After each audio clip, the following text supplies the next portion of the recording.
This is one of a series of videos about slip, trip, and fall prevention in the healthcare sector.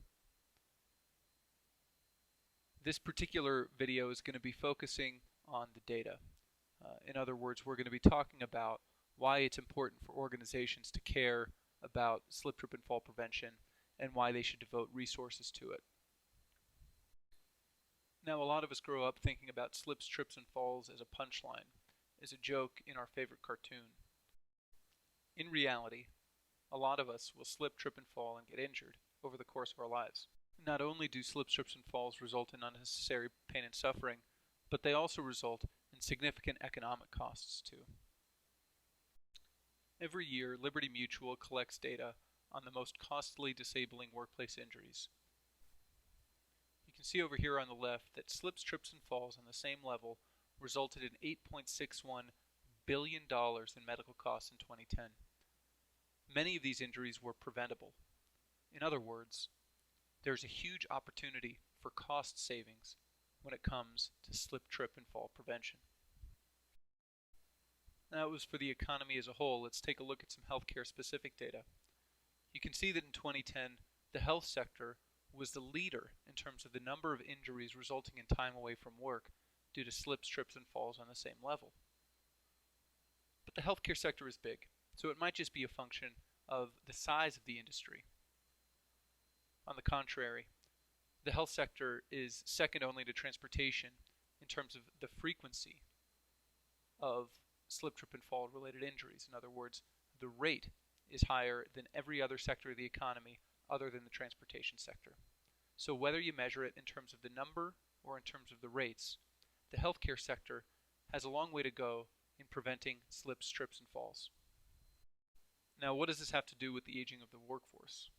Well, when you look at the rate of fall-related injuries in U.S. hospitals by age group, you can see that there's a pretty steady increase in the frequency of slips, trips, and falls as employees get older.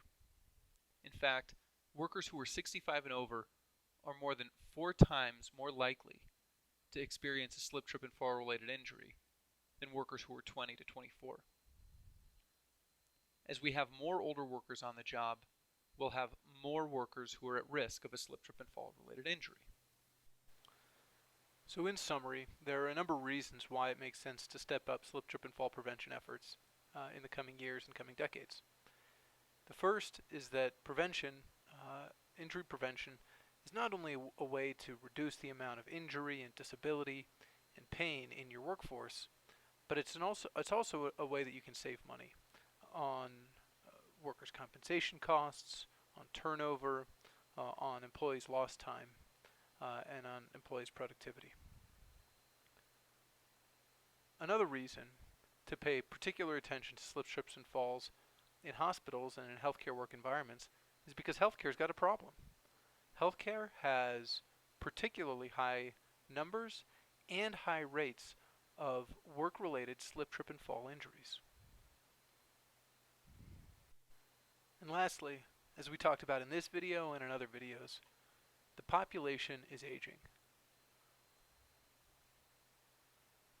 And that means both that the patient population is aging and that the healthcare workforce is aging.